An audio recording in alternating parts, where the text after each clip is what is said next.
You ask Tiger to solve.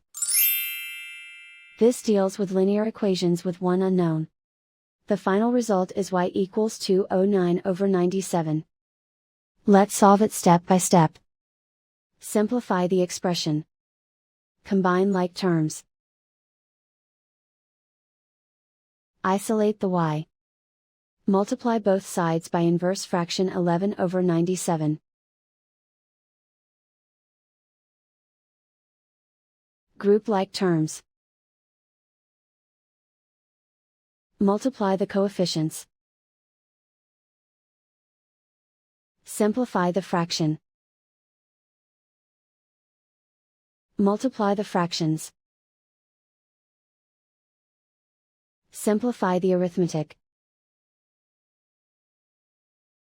And so the final result is y equals 209/97.